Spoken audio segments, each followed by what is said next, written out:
João capítulo 3, vamos lá? Nós vamos começar uma série nova hoje. João capítulo 3. Não pagamos o INSS do negócio, ele não veio hoje, paciência. O vídeo já está por aí, mas semana que vem a gente vamos embora, deixa o pau quebrar. João capítulo 3, eu vou conversar com vocês. E quero começar uma série nova hoje, que vai durar todo esse mês de março. E essa série chama-se Diálogos que Curam. E isso é que eu quero conversar com vocês. Quero conversar com vocês sobre diálogos que curam. O que é que a gente vai fazer nesse mês de março? Nós vamos olhar diálogos que Jesus teve e que a partir dos diálogos que Jesus teve, pessoas foram curadas. A partir de momentos em que pessoas pararam para conversar com Jesus e dialogar com Ele, essas pessoas saíram dali curadas. E isso é interessante, porque há um escritor reformado, ele é um catedrático holandês, chamado Rolf Kuyper. E o Rolf Kuyper diz isso numa obra sua, chamada Capital Moral. E o Rolf Kuyper diz que nós, como sociedade, precisamos desenvolver relações de diálogo. Nós precisamos desenvolver relações dentro da filosofia, da pedagogia, dentro da psicologia, a gente vai chamar isso de relações dialógicas. Mas eu acho que esse nome é muito feio. Então a gente pode chamar isso de relações de diálogo.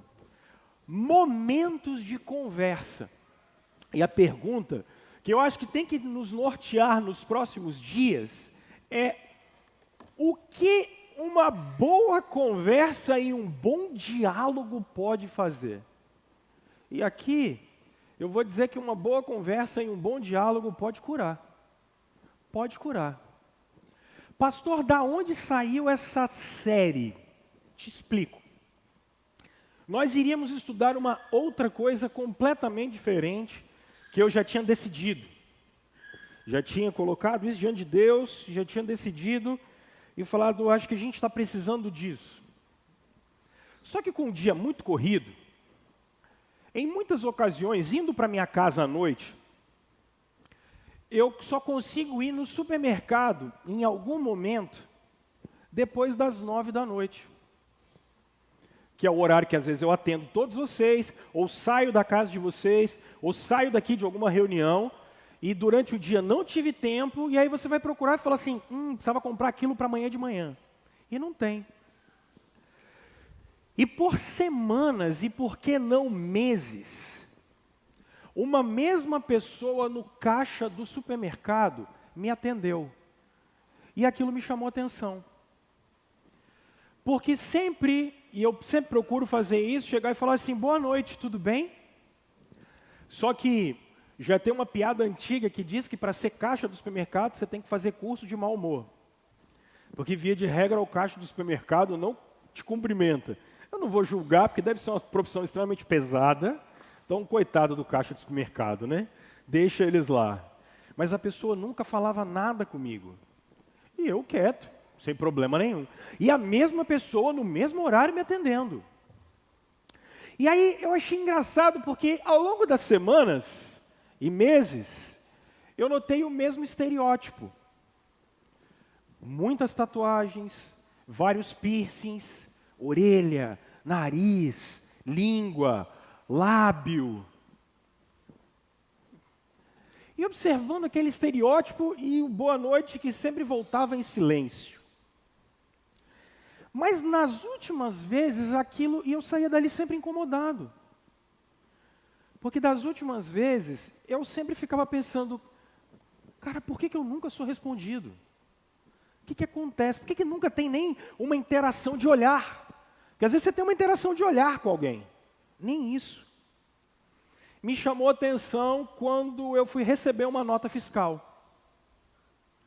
Quando eu fui receber uma nota fiscal com o braço esquerdo dessa pessoa, gente, tinha tanto corte, mas tanto corte, mas tanto corte, que vocês não têm ideia.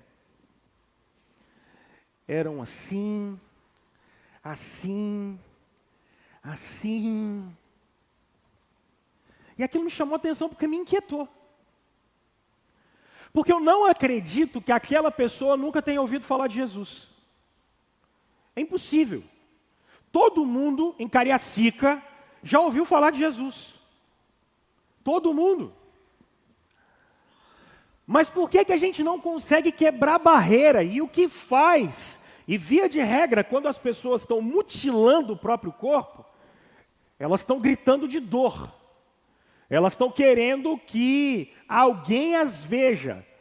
Elas estão pedindo para ser amadas. Elas estão pedindo para ser enxergadas. Só que às vezes, dentro do coração, é tanta dor que não sai. Então, como dói tanto dentro, você precisa jogar a dor para o lado de fora. E você tenta fazer isso do lado de fora. E eu saía todas as vezes assim, caramba, como é que as pessoas sofrem, cara? E como as pessoas às vezes não conseguem externar o que estão sofrendo. E aí aquilo me levou para a Escritura.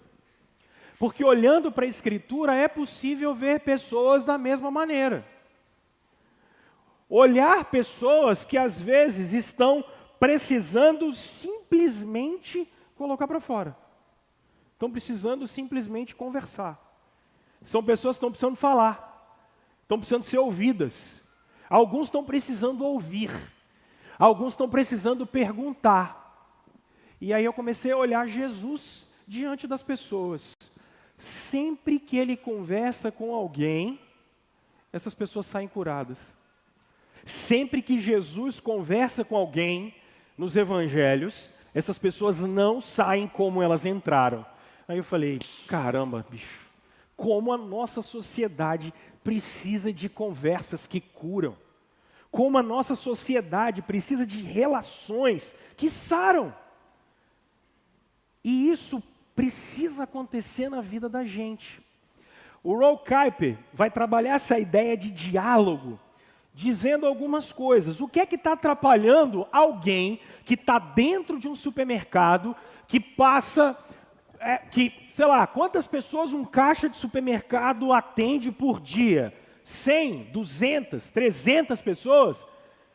Mas ninguém para te perguntar como é que você está. E isso acontece com vocês. Porque vocês tanto não perguntam, porque não estão nem aí para ninguém, quanto também quando estão com problemas, ninguém para falar nada com vocês. Por quê? Porque a gente vive numa sociedade completamente individualista. E esse termo indivíduo, ele não é um termo bíblico. O termo indivíduo não é nem um termo que faz parte da espiritualidade cristã. O que faz parte da espiritualidade cristã são pessoas, indivíduos nunca. Porque indivíduo é indivisível. Isso é algo que o modernismo trouxe para nós, junto com o liberalismo. Isso não existe. Individualismo na Bíblia não existe. Isso é algo que é uma idolatria do nosso tempo. Esse individualismo. Outra coisa, a gente é uma sociedade, o Rolf Kuyper diz, completamente materialista. Em que eu não tenho tempo para conversar com ninguém, para ouvir ninguém, para falar com ninguém. Eu não tenho tempo para nada. Mas por que eu não tenho tempo para nada? Porque, na verdade, a gente só está preocupado com aquilo que os nossos olhos veem. Porque aquilo que os nossos olhos veem é consumo. Gente, a gente é tão materialista que até as nossas formas de tratamento são materialistas. Se tem alguma frustração, a gente vai tomar remédio. Eu não estou dizendo que você não pode tomar remédio, não é disso. Mas se tem algum problema, você busca fuga. Isso é incrível. E mais uma vez, se você precisa de tratamento, você tem que fazer, você precisa procurar um médico. Mas é uma geração extremamente consumista e imediatista, não sabe lidar com dor. E aí a questão toda é, nesse mundo, seja honesto, você consegue ter algum espaço seguro para se abrir? Homens, nosso coração normalmente é um cadeado. Nós não conversamos. Às vezes temos vidas frustradas, famílias frustradas, áreas na nossa vida frustradas. Pergunta, você consegue conversar com alguém? Você tem um lugar seguro para falar com alguém? Tem pessoas seguras para você conversar com elas? Não tem. Não tem. Não temos esses espaços. Não criamos esses espaços. Mulheres, normalmente vocês têm esses espaços. Não tem. Porque o mundo feminino é um mundo de competição, muito pior do que o nosso masculino. Competição, competição, competição e competição. Nós não temos espaços seguros com pessoas seguras para falarmos de coisas para sermos curados. Nós não temos isso. Para a gente que é homem, então, é sinal de fraqueza. Pedir ajuda é sinal de fraqueza. Pedir socorro é sinal de fraqueza. E inventaram uma espécie de masculinidade que não é bíblica, em que homens não podem ser fracos ou fraquejar, embora realmente homens precisam ser fortes. Mas não é disso que eu estou falando. Como se homens não pudessem ter momentos em que não sabem o que fazer. Em que mulheres não sabem momentos em que decisões que precisam tomar. Agora, qual é o poder da cura de um diálogo? Vocês têm noção do que é isso? Qual é o poder da cura de um diálogo? A espiritualidade rabínica do Antigo Testamento dizia, e você sempre vai observar, por exemplo, Jesus tendo contato com os fariseus, e os fariseus sempre saem assombrados, com perguntas. Por quê? Porque normalmente, na espiritualidade hebraica, ela é a espiritualidade das perguntas, é a espiritualidade do diálogo, da conversa, do aprendizado. Mas nós brasileiros, nós não somos assim. A gente senta num lugar e quer aprender lições. Só que as maiores lições que você aprendeu na sua vida foi quando você fez perguntas. Foi quando você tinha dúvidas e pessoas te ajudaram a esclarecê-las. Mas nós somos uma geração que tem certeza de tudo. A gente tem opinião sobre tudo. A gente fala sobre tudo e não é mestre de nada. Esse é o nosso problema. E aí a gente não tem ideia do poder que tem e de cura que tem uma simples conversa. Por quê? Porque agora presta atenção.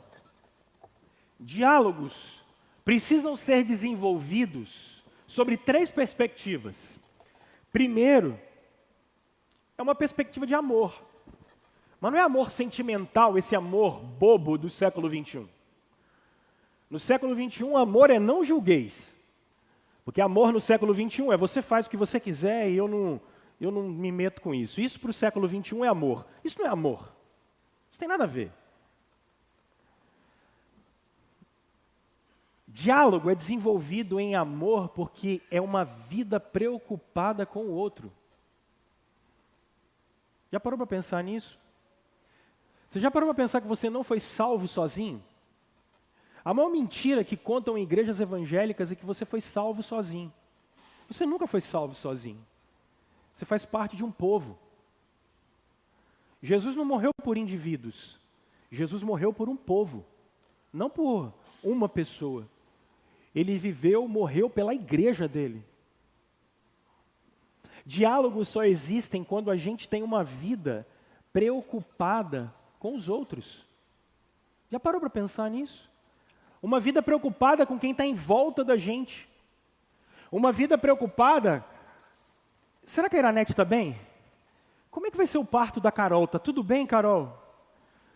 Será que está tudo bem com o Rodrigo? Será que está tudo bem com o Gerson?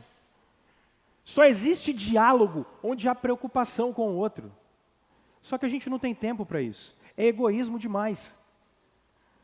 E aí a maioria de vocês vive crise de identidade por isso.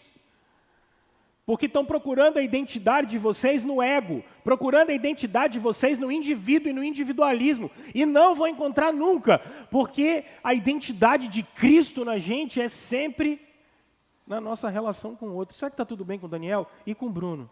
Como é que está? Está tudo bem com o Vitor? Está tudo bem com o Arthur? Está tudo bem com a Jailine? Só existe diálogo assim. Senão você pode até ter bate-papo, mas Você já reparou que você conversa com seu vizinho há 25 anos e não passa de tudo bem? Tá tudo legal? Porque na verdade é só um cumprimento educado. Não tem preocupação. Você não tem paciência para ouvir o outro. Você não está preocupado com ele. Você tem mais coisa para fazer. Afinal de contas, a gente tem que trabalhar. A gente tem que ganhar a vida. Não é assim? E a gente não tem tempo. Não tem tempo para falar com o filho. Não tem tempo, porque, afinal de contas, a gente paga a mensalidade que é para alguém na escola ensinar ele. Não é assim? E se tem problema, a gente vai lá cobrar, porque não pode falar com ele desse jeito. É esse ambiente que a gente vive. Não é um ambiente de alteridade, não é um ambiente com preocupação com o outro. Gente, não existe diálogo sem um ambiente de amor, não existe um diálogo sem um ambiente de humildade. Não existe isso. Sabe o que é humildade?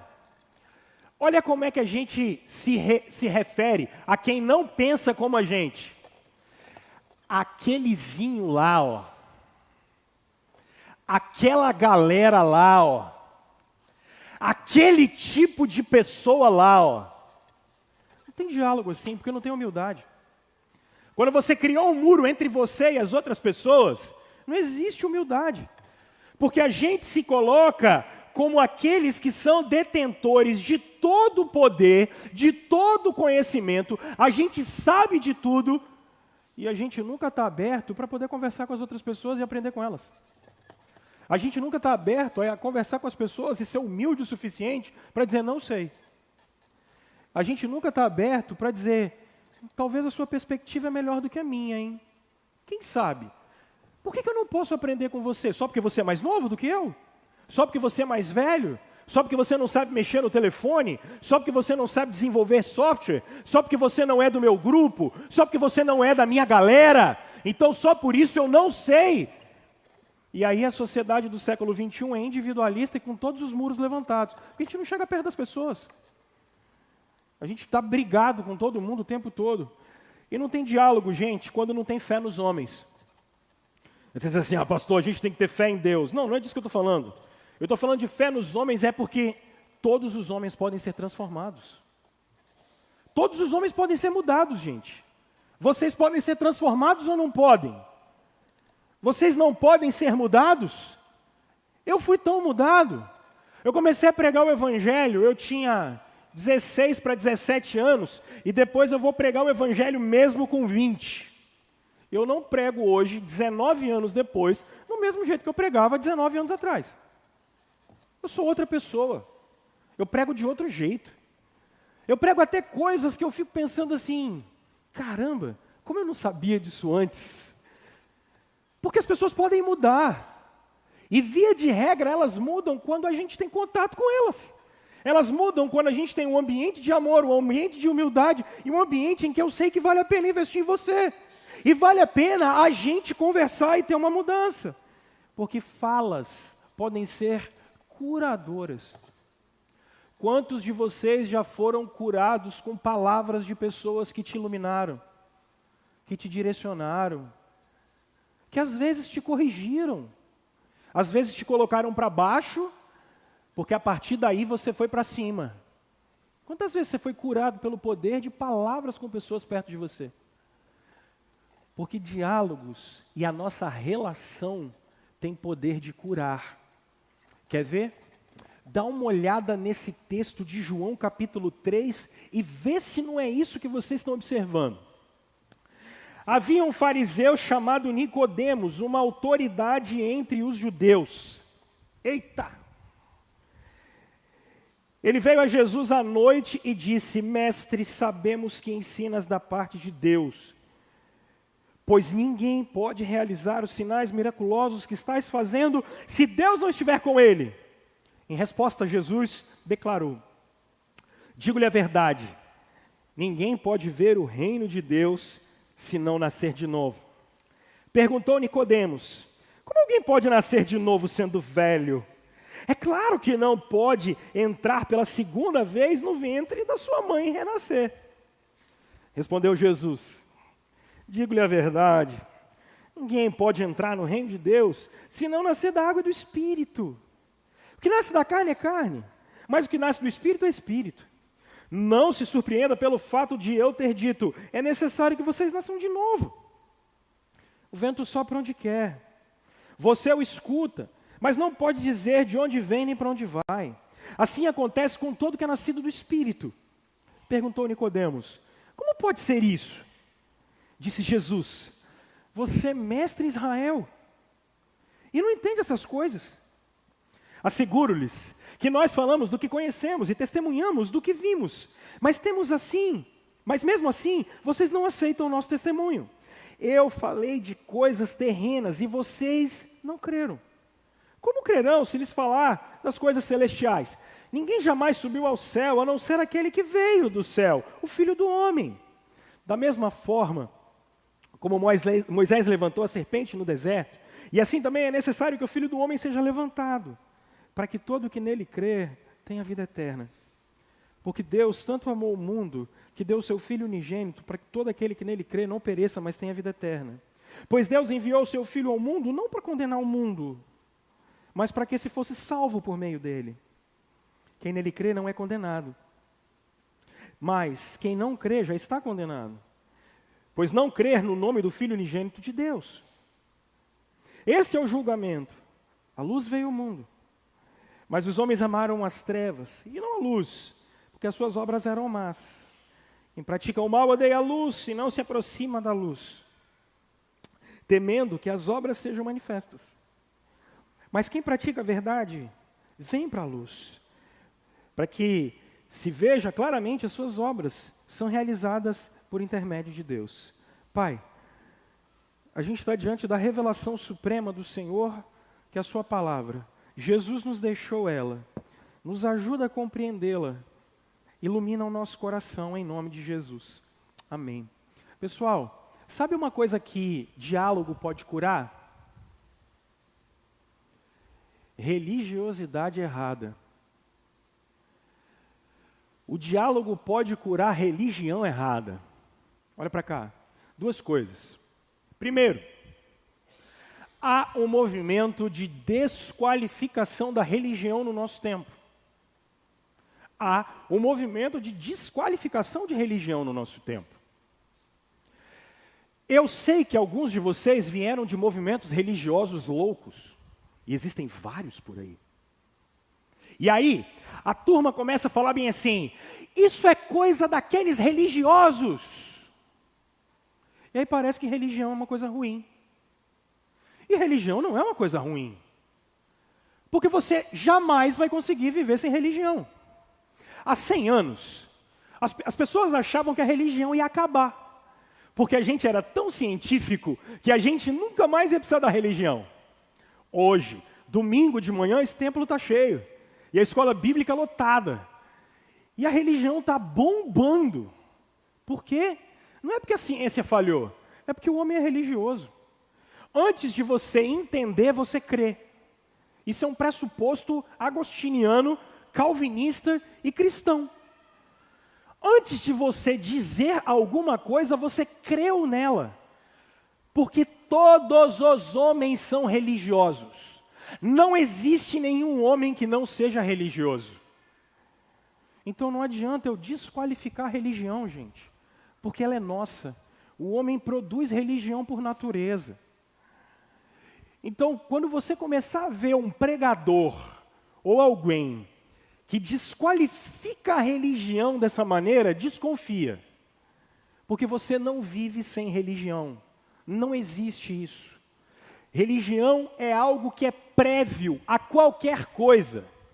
Jesus disse que os seus sentimentos, pensamentos, palavras e ações brotam da onde?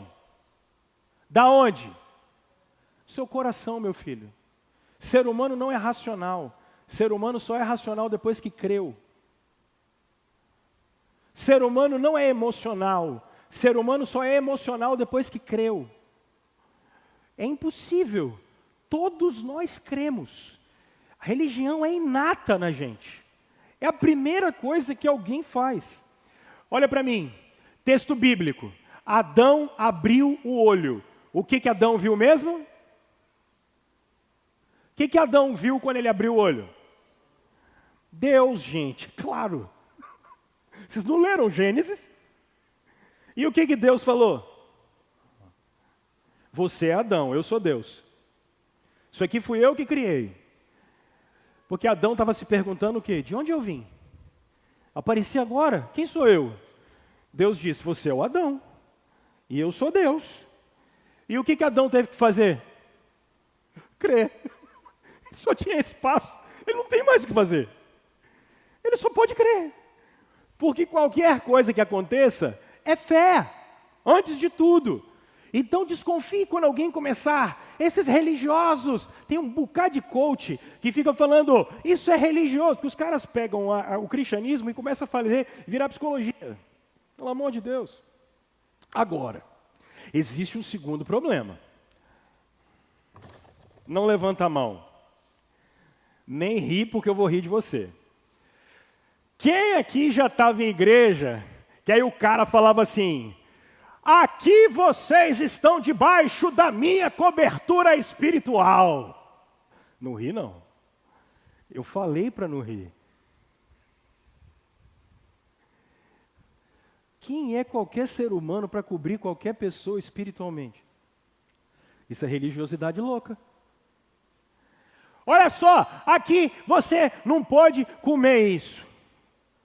Religiosidade doida. Olha, aqui, esses dias são santos. Religiosidade. Olha, aqui, a gente precisa, porque é o pastor que manda nesse negócio aqui. Se o pastor disser, é verdade. Se o pastor não disser, não é verdade. Religiosidade doida. Loucura. E isso é religiosidade maluca. Quando vocês dão poder na vida de alguém, para essa pessoa ficar dizendo o que você faz ou não faz. Isso é maluquice. Isso é loucura. Isso não existe. É determinado conjunto de doutrina que diz o que eu como ou não como, que diz o que eu visto ou não visto. Isso é loucura. Que oprimem, botam um fardo pesado nas costas das pessoas que elas praticamente não conhecem Jesus. Isso é religiosidade maluca. E não é disso que a gente está falando. Porque aqui a gente tem um cara que está com uma crise de fé enorme. Por que você sabe disso, pastor? Primeiro, o verso 1 diz que ele é um fariseu. E esse cara, segundo João capítulo 19, quando Jesus está na cruz, ele junto com José de Arimateia, ele que vai pagar para poder tirar o corpo de Jesus da cruz. E ele faz parte do Sinédrio. São 70 caras que governavam Israel naquele momento, debaixo do Império Romano. Esse cara é um cara que tem uma posição social, religiosa, de poder muito grande. Que horas que ele foi encontrar Jesus? À noite. Porque ele não pode ser visto durante o dia, porque se ele é visto durante o dia, conversando com aquele hippie, isso podia dar problema. Afinal de contas, Jesus já tinha, naquele contexto, em Marcos capítulo 2, curado um paralítico. E o pessoal começa a falar assim, hã? Quem é esse cara que está aí? E ele tem dúvidas. E como é que ele chega diante de Jesus? Fazendo pergunta. E ele fala assim, mestre, você não está sozinho não, né? Não é assim? Por quê? Porque ninguém pode levantar um paralítico se da parte de Deus esse cara não veio. Eles estão esperando o Messias. Me aparece alguém que cura um paralítico, expulsa demônio. Esse cara está assim, ei, o que está acontecendo aqui? Esse cara está em crise. O que Jesus faz? Jesus responde uma pergunta que ele não fez no verso 3. Vocês já pararam para ver isso? Olha o que Jesus diz. Em resposta, mas Nicodemos não perguntou nada. Nicodemos fez uma afirmação. Por que Jesus está respondendo uma pergunta que ninguém fez? Digo-lhe a verdade, ninguém pode ver o reino de Deus se não nascer de novo. Jesus provoca. E aí o Nicodemos fica preocupado. Ele fala, mas como é que eu posso nascer de novo? Ele já é velho, a mãe dele já morreu. Como é que ele vai entrar de novo na barriga da mãe dele? Não dá. Então, como não dá, o que ele faz? Jesus diz, ninguém pode entrar no reino de Deus se não nascer da água e do Espírito. Isso assusta o Nicodemos. E aí Jesus começa a dissertar sobre o Espírito, um novo nascimento, e sobre o que esse novo nascimento faz. Jesus está pegando o maior mestre de Israel e está explicando o que a religião verdadeira é. Jesus está explicando para o maior mestre em Israel como é que tem que ser a conduta dele. E Jesus faz isso em 5 passos. Quer ver o primeiro? A religião verdadeira, pessoal, está aqui, ó. Ele veio a Jesus de noite e ele disse para Jesus o seguinte: Mestre, sabemos que você ensina da parte de Deus. Qual é a resposta de Jesus? O reino de Deus se aproxima. Irmãos, sobre o que a religião verdadeira é? A religião verdadeira é sobre a vinda do reino de Deus. Ponto. Religião verdadeira é sobre a vinda do reino de Deus. Pastor, o que você está querendo dizer com a religião verdadeira é sobre a vinda do reino de Deus? As igrejas estão lotadas, gente. Atrás de que as pessoas estão nas igrejas hoje em dia? Tenho falado com alguns de vocês que uma preocupação que eu tenho tido é que brasileiro importa tudo. Nós importamos até churches. Eu acho que o cara deve olhar, o cara passa na rua, imagina ele olha assim, papapá, como é que o brasileiro lê church? Church. Aí o cara fala assim, fogo santo church. É ou não é? Igreja, fogo santo, church. Vocês percebem a maluquice que a gente tem? A loucura do brasileiro? Eu sei que você fala que é uma bênção, eu não estou julgando lá para as pessoas. Deixa os caras adorarem do jeito que eles quiserem. A gente é modinha. Brasileiro gosta de modinha. A gente gosta disso. E virou moda. Anota. Isso vai durar 10 anos. E vai passar. E vão inventar uma outra moda. Do mesmo jeito que na década de 80, tinha um monte de gente com dente de ouro dentro de igreja. É ou não é? Do mesmo jeito que na década de 90, tinha um monte de gente caindo no paletó. É ou não é? Do mesmo jeito que no início dos anos 2000, tinha um monte de gente que ficava cantando adoração extravagante.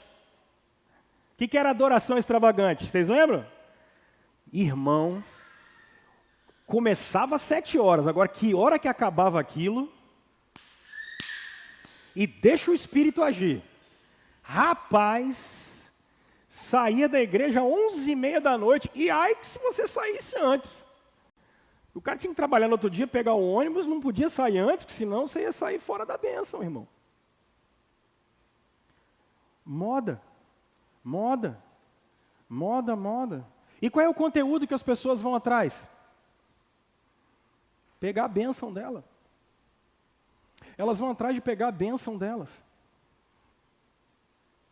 E não só pegar a bênção delas, elas vão atrás de resolver simples problemas.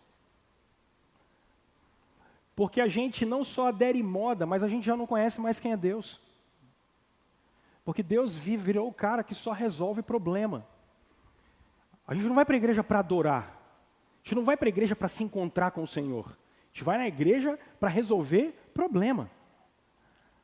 Não importa se eu estou quebrado, mas independente de estar quebrado, eu vou adorar. Eu não estou preocupado. Eu vou lá para resolver problema. Porque eu vou lá pegar bênção. Compreendem isso? Moda. Porque é assim. Assim a gente vai cultivando essa doideirada chamada Igreja Evangélica Brasileira. Católicos vivem o mesmo problema. Porque é a época da prosperidade. Só que aí o que está acontecendo? Você faz sacrifício? Você dá dízimo? Resolve nada. E aí o pastor ainda chega e fala assim, Você não teve fé, irmão. O irmão não teve fé. Por isso que não resolveu. O irmão não teve fé. Entendem isso? Olha que loucurada. Está tudo errado. Está tudo errado. Porque islâmico faz isso. Kardecista faz isso. A maçonaria faz isso. Como assim, pastor? Bom, conversa com o maçom. Sabe o que ele vai dizer para você? Ele vai falar assim, olha, eu estou aqui para mudar o mundo. Como? Através das minhas boas obras. Pronto. E Deus abençoa quem faz coisa boa. Olha. Viu? Bem pagão. Bem pagão. Quem disse isso para vocês? Onde está escrito isso? Porque a lógica não é essa. A lógica não é essa. O que é que Deus está fazendo? Trazendo o seu reino, ponto. A religião verdadeira é sobre como Deus traz o seu reino. E como você vive no reino de Deus. E isso confunde. Só que isso pode te curar. Porque você já foi de igreja em igreja. Você vive de problema em problema. Você vive de confuso em confuso. Só que se você tem a visão errada de quem é o Senhor e da obra dele, você está esperando uma coisa que Deus não vai fazer nunca. E eu não estou dizendo que ele não pode te curar, te salvar. Só que qual é o objetivo de Deus? O objetivo do Senhor é trazer o reino dele, ponto. O objetivo dele é estabelecer o domínio da Constituição Brasileira, do Senado Federal, da ONU, da OSS, OCDE. Não! O objetivo de Deus é estabelecer o governo dele através de Jesus Cristo, ponto. É restaurar o reino dele, ponto. Esse é o compromisso que Deus tem. E ele não depende de mim, ele não depende de você. Então o que eu estou te chamando aqui? Alinha, meu filho, a sua fé, alinha a perspectiva que você tem de Deus.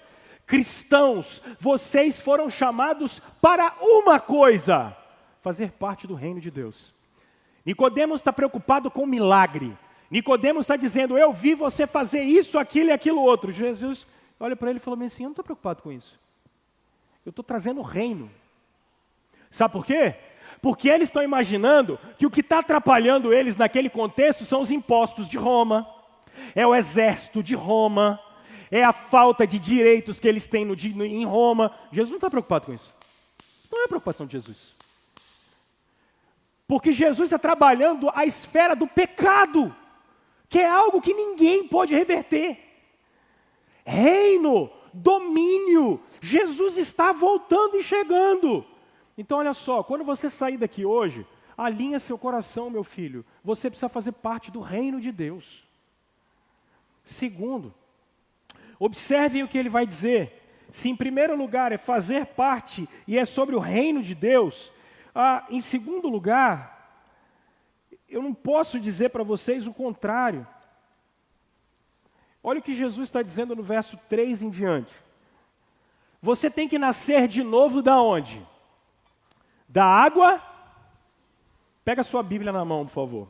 Fiz isso agora com os adolescentes. Da água e do Espírito. O que Jesus está querendo dizer?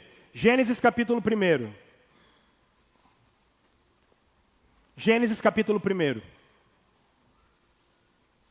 No princípio, criou Deus, leiam comigo. O céu e a... Ok. Deus fez o quê? Criou o céu. A terra, porém, estava sem e vazia. E o Espírito de Deus soprava, ventava. Essa é a expressão hebraica. Olha só. O Espírito de Deus ventava. Sobre o quê? A face de quê?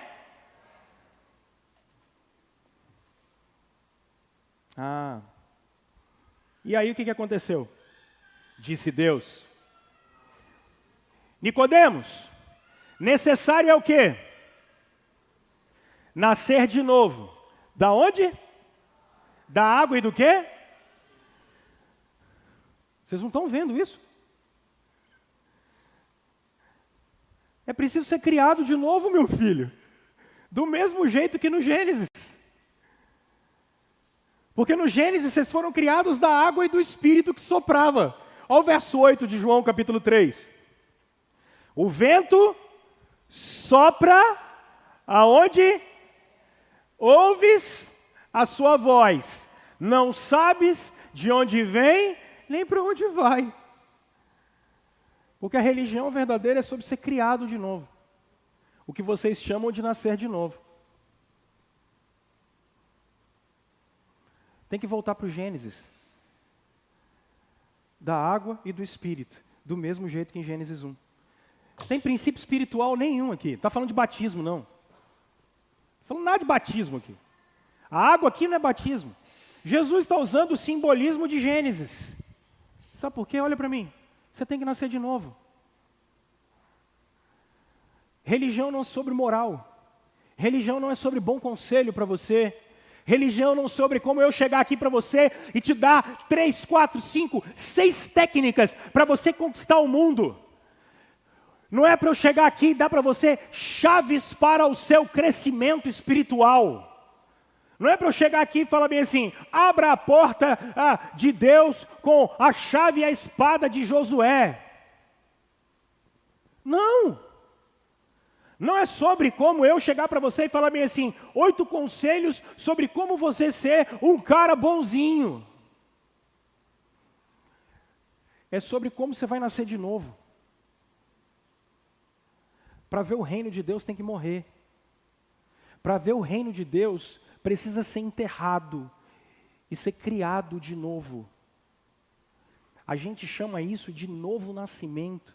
A gente chama isso de conversão. No nosso tempo, pessoal, ninguém fala disso. Porque no nosso tempo, por causa do relativismo moral, a gente acha que todo mundo vai ser salvo. No nosso tempo, por causa do relativismo, a gente acha que não importa esse negócio de você ter uma nova natureza.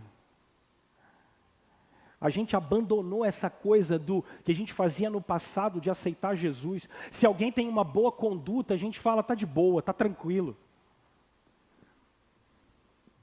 Adão tem que morrer dentro de nós. E o Gênesis tem que ser refeito. É por isso que as pessoas não só não estão em paz, mas a direção delas não é a direção correta. Porque, na verdade, o que todo ser humano precisa é de uma nova natureza. Adão tem que morrer dentro da gente e Cristo precisa nascer. Agora, olha a terceira parte. Se a primeira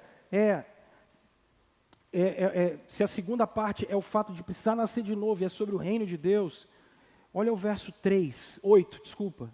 O vento sopra aonde ele quer.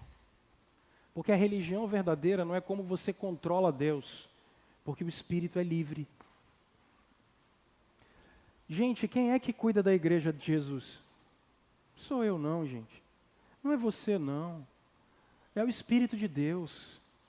Nesse exato momento, tem zilhões de pregadores mundo afora falando coisas distintas. E aí você se pergunta assim, por que a igreja não acaba? Porque deveria acabar, porque é tanta doideira que acontece. Porque quem edifica a igreja não é pastor, não é profeta, não é irmã, não é irmão. Quem edifica a igreja de Jesus é o Espírito Santo. Então olha só, é sobre como o Espírito Santo guia a igreja de Jesus e sobre como nós nos relacionamos com o Espírito de Deus, gente. É sobre isso. É sobre como Deus é livre para poder agir do jeito que Ele quer, aonde Ele quer, da forma que Ele quiser, inclusive na minha vida e na sua. Deus não é controlável. Me apareceu uma notícia 2, 3 semanas atrás sobre um tal avivamento nos Estados Unidos. Crente é tão maluco que estava querendo reproduzir avivamento no Brasil. Alguns de vocês não sabem o que é avivamento. Avivamento é um momento histórico em que Deus operou de uma maneira muito mais presente. Isso aconteceu em vários lugares do mundo, em várias épocas. Tinha crente que começou a fazer culto com 30 horas de adoração no Brasil, porque alguns irmãos lá nos Estados Unidos fizeram um culto que durou, sei lá, uma semana. Aí tinha crente querendo fazer isso aqui.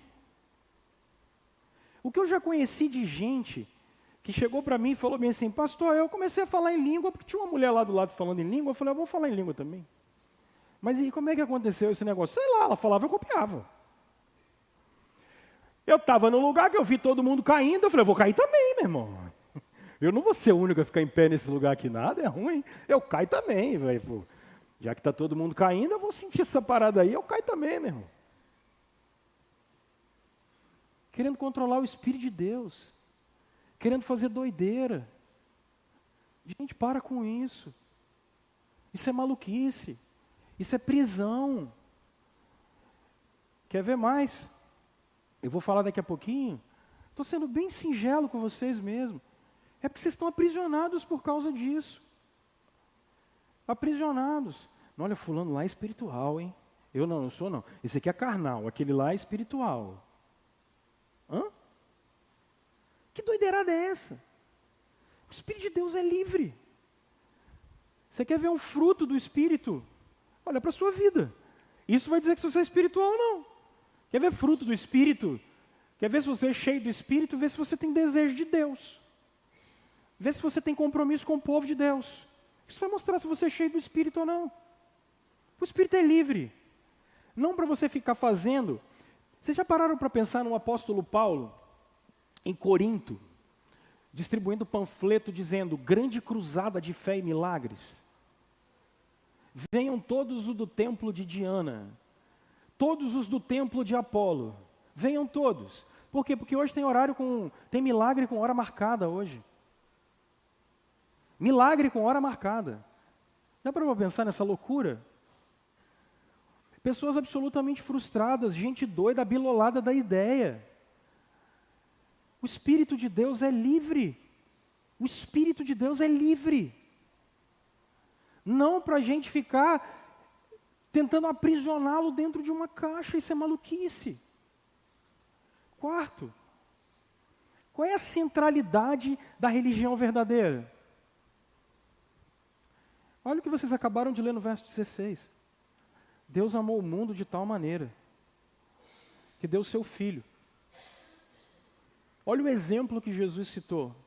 Jesus citou Moisés quando levantou uma serpente. Por que isso?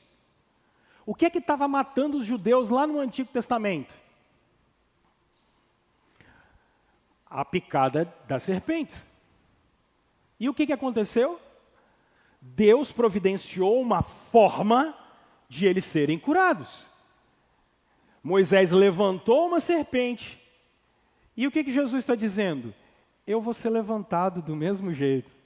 E vocês vão ser curados. Do mesmo jeito que Israel foi curado lá atrás.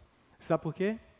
Porque na religião verdadeira o Espírito não só é livre. A centralidade está em Jesus. Esquece o meu nome, pelo amor de Deus. Olhem para Jesus.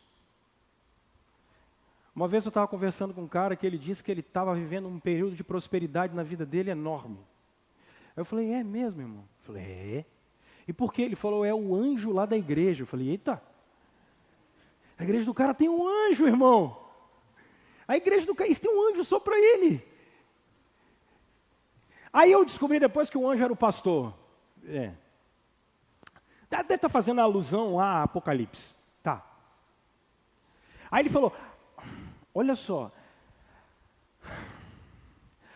A prosperidade da vida do pastor estava passando para a vida das ovelhas. Hein? Falei com ele, valeu, brother. Fui, valeu. Te bate esse papo outra hora. Isso é loucura, gente. Isso é doideira. Isso é doideira. Há 500 anos falavam mal do catolicismo romano, porque quem perdoava o pecado das pessoas era o padre, era o bispo. Hoje faz-se pior. Hoje faz-se muito pior. Porque o padre não pode perdoar seu pecado, como o bispo também não pode perdoar seu pecado, como prosperidade na vida de seu ninguém passa para a vida de seu ninguém.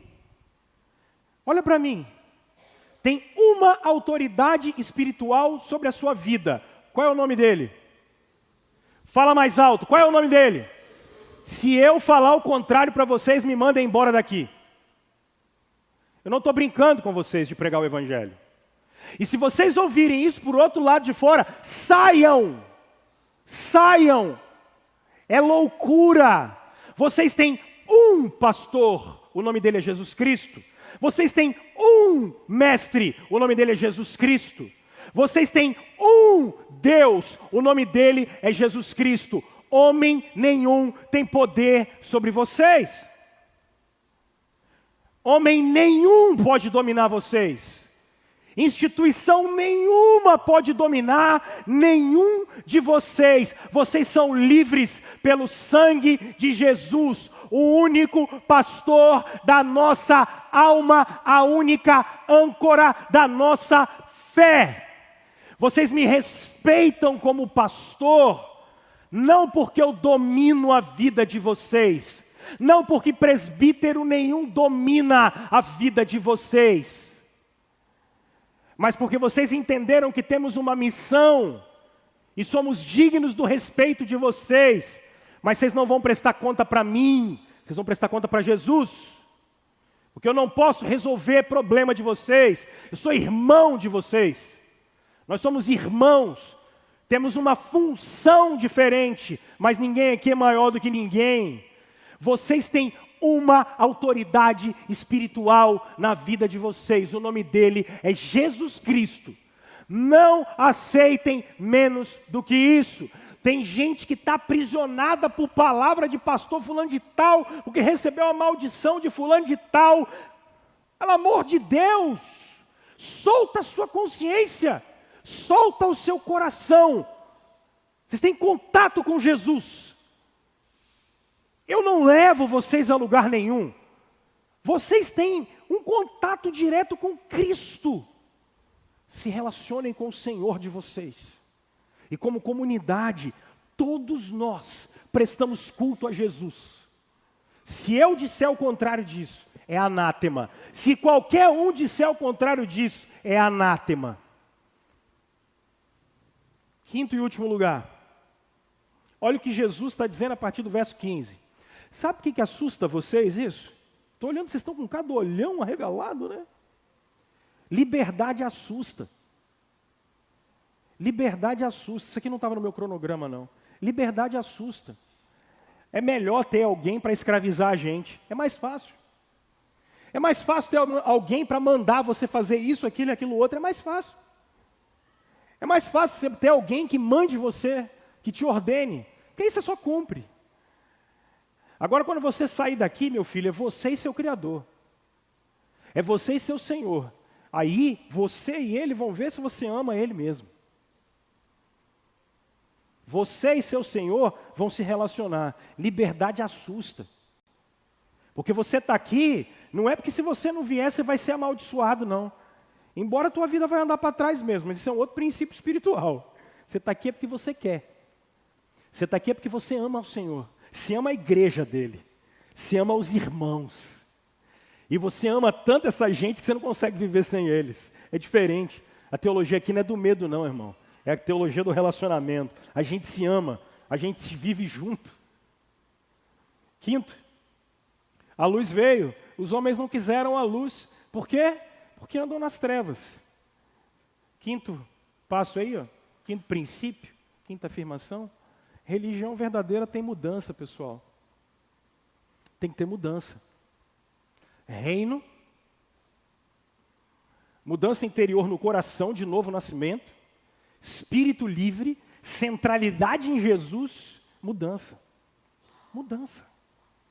Filho, época de relativismo moral, época de relativismo espiritual, época de relativismo. Só que Deus não mudou, meu filho. Deus não mudou, não. Não tem essa história. Não tem essa história. Sabe que eu estava conversando com os adolescentes agora? Falando na nossa turma lá embaixo. E eu já estava adiantando para eles o que eu ia falar aqui. Falei isso com o conselho no meio de semana na nossa reunião. Olha o nosso tempo. Homens, vocês estão sendo cada dia mais encorajados a não ser homens. Cada dia mais. Homens emasculados, que não têm autoridade, que é diferente de poder e domínio. Jesus nunca mandou ninguém dominar sobre ninguém, mas exercer autoridade. Domínio está errado. Autoridade é diferente. Só tem autoridade quem respeita, quem serve. O Filho de Deus, que tem toda a autoridade, vem servir. Só que a gente não sabe fazer isso. Mulheres, olha o nosso tempo. Vocês cada vez mais sendo levadas pela cultura a terem o corpo de vocês completamente objetificado. Sentindo falta dos homens. E as mulheres virando homem cada vez mais. Deixando a feminilidade de lado. O que vai acontecer com as próximas gerações? E divindade. Qualquer caminho serve. Qualquer caminho leva para Deus. O que importa é fazer o bem e fazer com sinceridade. Não é isso? É o que o relativismo está fazendo com a gente. E você ainda se sente bem. Cara, vai não, velho. Isso não é cristianismo, não. Isso não é cristianismo, não. Vai todo mundo para o inferno se sentindo bem. E fazendo bem. Vai todo mundo. Porque tem que ter mudança, cara. Tem que ter mudança. Tem que ter mudança espiritual, mudança moral. Mudança de caráter. Tem que ter mudança, gente. Religião verdadeira tem que trazer mudança, transformação. Se a gente é idólatra, a gente briga agora contra a idolatria. Se a gente era cego espiritual, agora a gente briga para que a luz de Deus entre dentro de nós. Se você tinha práticas que eram contra o Evangelho de Jesus, não adianta dar jeitinho, não rola, porque isso é marca da religião verdadeira. Mas a gente não vê isso. A turma vai para a igreja, quer a bênção, e quando ele sai, ele não está nem aí. Minhas filhas estavam me dando um exemplo bom para pregar hoje. Era uma tal de uma MC alguma coisa que eu não sei quem é. Segundo ela, enquanto ela trabalha sem roupa e cantando músicas de sensualidade que crianças de 4, 5, 6 anos ficam ouvindo. E ela diz que aquele é o trabalho dela. Aí quando ela sai do trabalho dela, seminua, cantando aquelas obscenidades todas, aí ela vai para casa e está tudo bem, porque em casa ela é crente. E domingo ela vai para a igreja. Esse é o século 21. Bem-vindo a essa esquizofrenia. Seus filhos veem isso o tempo todo no TikTok. Eles veem o tempo todo isso em short do Instagram, porque as próximas gerações estão sendo hipersensualizadas e hipersexualizadas. Enquanto isso, está tudo bem, o que importa é fazer o bem. Está tudo legal, né? O que importa é o amor, sabe-se lá o que é isso. Irmãos, não, só tem um caminho, esse caminho é Cristo. Esse caminho é um caminho de mudança, é um caminho de transformação. Então você vai para casa como discípulo de Jesus para ser um homem de verdade, que guia a sua casa, que é o basilar, a base espiritual da sua família, porque a sua mulher precisa de você. Você, mulher, vai para casa para ser uma base da sua casa. E se você por acaso está sozinha, Cristo vai estar com você. E se você está sozinho, Cristo vai estar com você. Agora não dá para ter homem emasculado e mulher masculinizada. Porque a gente tem que olhar para Jesus. Não dá para a gente achar que Jesus é relativista, porque não é. Não é. Tem que ter mudança. Então vá para o trabalho amanhã e não importa o que eles façam, você não vai fazer. Você não vai fazer. Vai te custar um emprego, vai embora. Vai te custar amizade, vai embora.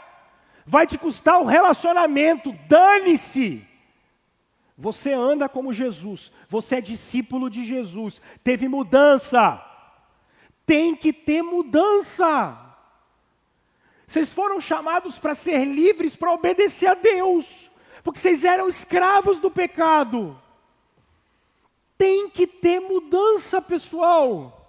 Se não tiver mudança, não vai. Então saia daqui para falar a verdade, para viver a verdade. Saia daqui com a autoridade espiritual que Deus te deu. Saia daqui para viver a vida cristã, para te libertar de uma vez por todas. Deus é criador, provedor, vai te sustentar, cara. Com fidelidade, Deus sustenta a gente. Ande direito. Faça o seu papel como homem, como mulher, como marido, como esposa, como filho, como pai. Se está com dificuldade, pede ajuda. Jesus está vindo conversar com a gente para você ficar livre de amarra. Para você não ficar mais preso em ninguém e só agarrado em Jesus. Quero concluir. Jesus está curando esse cara e no capítulo 19, esse cara está aparecendo para tirar Jesus da cruz. Ele está aparecendo literalmente para tirar Jesus da cruz. Deem uma olhada comigo, por favor, no capítulo 19, verso 38. Capítulo 19, verso 38. Do Evangelho de João. Diálogos curam. Diálogos curam. Nicodemos foi curado de uma religião que mata, aprisiona, e ele foi liberto. Verso 38, depois disso, quando? Depois de Jesus morrer. José de Arimateia pediu a Pilatos o corpo de Jesus. José era discípulo de Jesus, mas o era secretamente, porque tinha medo dos judeus. Com a permissão de Pilatos, veio e levou Jesus, ou melhor, levou o corpo de Jesus embora. Você quer ler comigo o verso 39? Ele estava acompanhado de Nicodemos. Aquele que antes tinha visitado Jesus quando? À noite. Nicodemos levou cerca de 34 quilos de uma mistura de mirra e aloés. Nicodemos providenciou tudo para embalsamar o corpo de Jesus. Quando um judeu morria, eles usavam aquilo que vocês conheceram como sudário. E o que era o tal do sudário?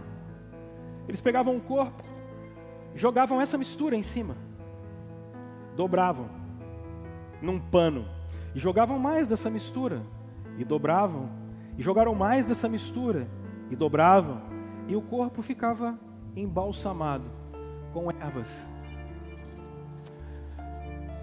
A vida de Nicodemos mudou. No final da vida de Jesus, ele está lá, porque ele entendeu que a vida é sobre como nos relacionamos com Jesus, no reino de Deus, como somos mudados por Jesus e como vivemos com Jesus. Irmãos, voltem para Cristo. Se vocês querem ser curados, porque eu sei que todos vocês já ouviram falar de Jesus, mas alguns estão distantes pela vida, distantes pelo momento. Alguns de vocês são céticos, têm dificuldade, nem conseguiram entender direito quem é esse cara. A verdadeira religião é sobre Jesus, é sobre como a gente vai ver o reino, é sobre como a gente vive no reino. Eu tenho um remédio para a cura de todos nós hoje: Cristo. Só Cristo.